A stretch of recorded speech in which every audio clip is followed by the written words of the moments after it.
Hi everyone, this is Mrs. Tevis-Finn recording from room 114. Welcome to Settling the New World, and we'll be talking today about the beginning of the 13 colonies. The big question is why and how, and so I started off with a rhyme. If it was a race, our 13 colonies were last place. So I'd like to ask you kind of a review question from your world history.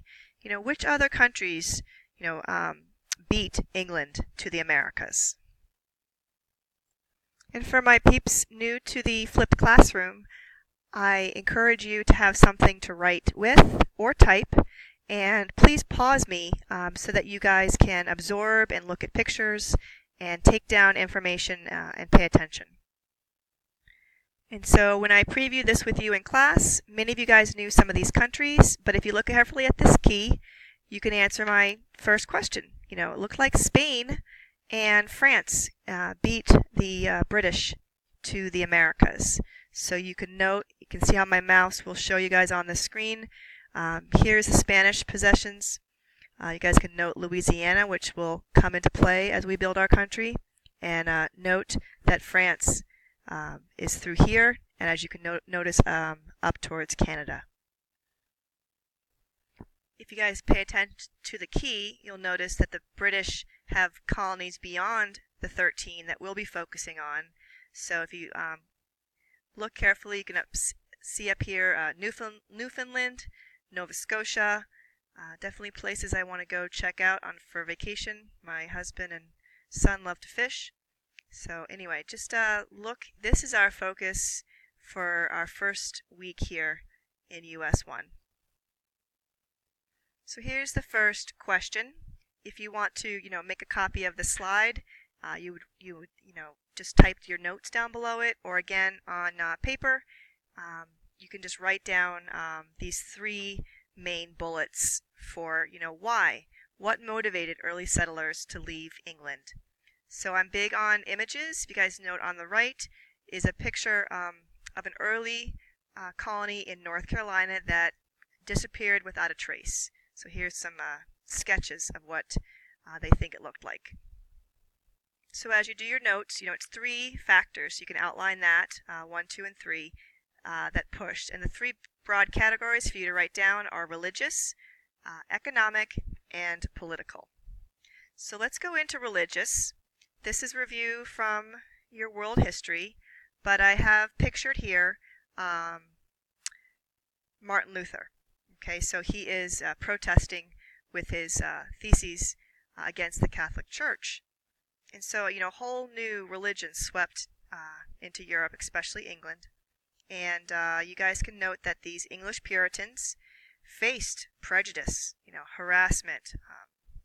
And that's a huge motivation. So they could worship, wherever they wished if they, fled and came to North America. So as long as you understand the religious reason, I'll give you like a little bit more background. The English people in the support of the Protestant Reformation, there was differences, right? People disagreed. So Puritans, wanted to purify this new church.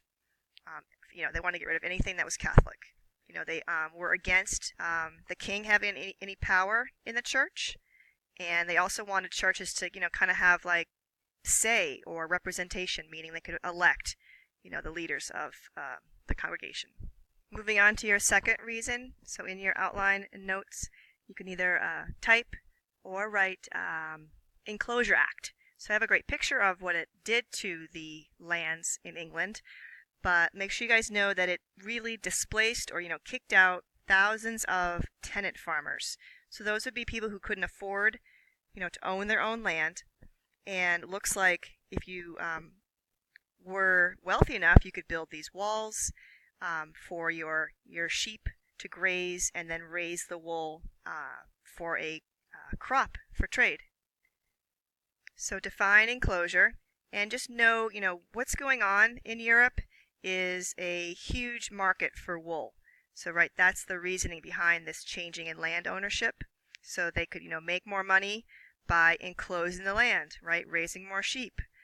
So this is a huge factor in displacing people, and people need to find land and work. There's a rising number of unemployed people in England. And our last factor is, rivalry. So it's political competition. So we have here England versus Spain. So we have here Queen Elizabeth representing the Protestant side, and really wanting to kind of go after what Spain has in gathering all their riches in the Americas. A little backstory you guys can jot down is that the Spanish, tried to put down the Protestant movement in Europe, such as the Netherlands, and Queen Elizabeth did ally with the Dutch and allowed her English ships to attack the Spanish. So this is another component of why people came to the Americas. Elizabeth, especially her advisors, advised that she establish, outposts, places where people could have their ships stop. So that's a colonization kind of factor there. So let's look at this next slide. You can write down the Chesapeake colonies. And so you guys should note that, Jamestown comes from King James. The king is the one that grants the charter to kind of a company that has, joint stock, right? Or they've invested in this colony. Think of it as like a startup company. So, ships are sent overseas, and this journey is treacherous. So, I have here on your slide of what you'll be hearing me say a little bit more about, but even before they get to the Americas, the journey is rough. So, early troubles, you could note that, I've kind of put some terms of chaos, illness, and really these people had no knowledge of how to cultivate crops. They kind of saw themselves as gentlemen, so they, wouldn't do manual labor, and so, people would break the law. There was a lot of illnesses, and really people just ran out of food. So as winter came, you have to ask yourself a question, how do you survive? And so the Native Americans, were asked by Captain John Smith, for their help. So this next slide, there's your name you want to make sure you know, Captain John Smith. So he barters to get them through 2 winters, right, because they just run out of food. And another thing is that the company, is trying to make profit, so they try to attract people to come to the colony, and they give them free land if they work. Remember, they needed people to do labor. So 7 years was the deal. So many new people came, and this caused some conflict, especially amongst the Native Americans, because again, you have more people, you need more food, and this time instead of bartering, the settlers attacked and stole from the natives and where they stored their food. And just to gross you out a little, the next winter, especially after those raids and times were tough, there was so much hunger that there was desperate times. And so just think about how hungry you'd have to be to eat dogs, cats, rats, and then let's just go over the top. And again, they could also dig up graves, right, and eat corpses. So a Jamestown memoir records that experience. Pretty gruesome. And so how do they eventually thrive? They actually make money from growing a cash crop, tobacco. So I have here a sketch. You can note the tobacco fields here. You can also note, this still looks like a noble or a gentleman working. So backstory to tobacco. Smoking had become very popular in Europe. It might have been condemned by kings and people in the church as vile and harmful, but it sold. So how to grow it in the Americas, they had to kind of experiment with the land and the seeds, but eventually they got it right, and Virginia started to really bloom. So I want you guys to be able to define the head right system. So write that down as a term. And what it is settlers who paid their own passage to Virginia received 50 acres of land. They would also receive 50 acres of land for each family member over 15 and each servant that they transported with them. So right away you can note that people are going to be getting more land to grow more tobacco, and they need labor. So that brings us to my next point. 1619 is when the first Africans come to Virginia. They come on a Dutch slave ship, and it just is the beginning. I call it the beginning of the end. But you guys need to know that Jamestown really grows because of this head right system. Land ownership increases, more people are growing, more people are working, and so the natives again are growing restless, and they attack because they feel threatened with this surge in population. So they kill over 300 settlers, and the colony is devastated. So the results, the charter from the king, the royal charter, is revoked, and Virginia now becomes a royal colony. So that's different, guys. Now that means that their governor is appointed by the king, and so just begin to think about how that will affect the day-to-day affairs of people. So your next slide is about Maryland. And so I have pictured here Lord Baltimore, and that will help you remember the founder. So a backstory would be in England, Catholics were persecuted. Remember, they're against that whole Protestant Reformation. So they're kind of seen as traitors. They're forbidden to practice law or teach school. And this whole persecution is a crisis that leads to George Calvert, who is also the Lord Baltimore. He brings his group with him to Maryland. He's actually given this land, so he owns it.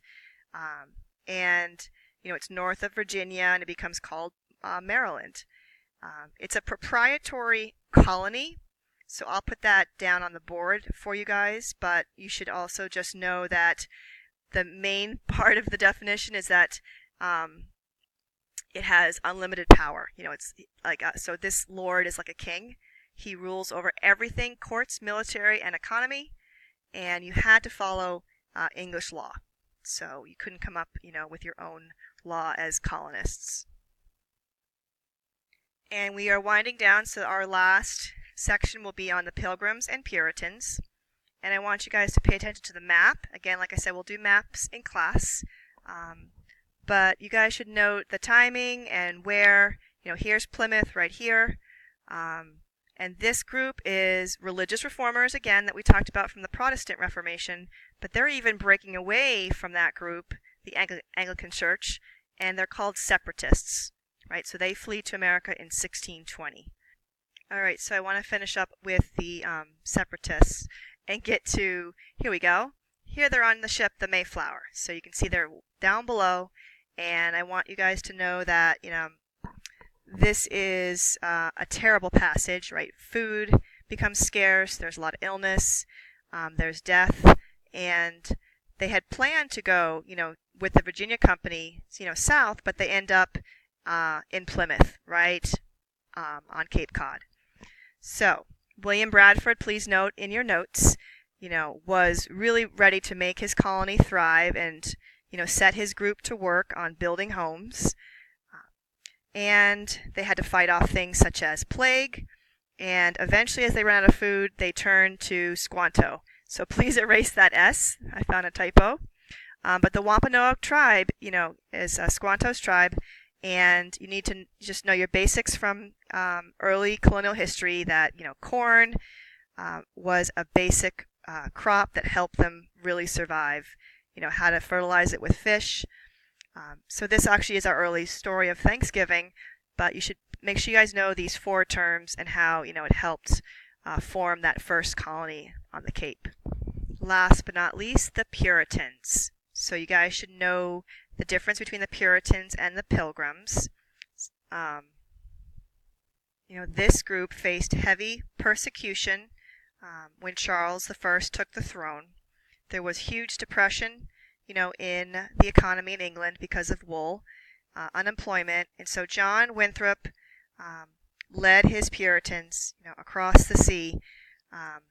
to kind of start a model or an experiment, this quote, city upon the hill.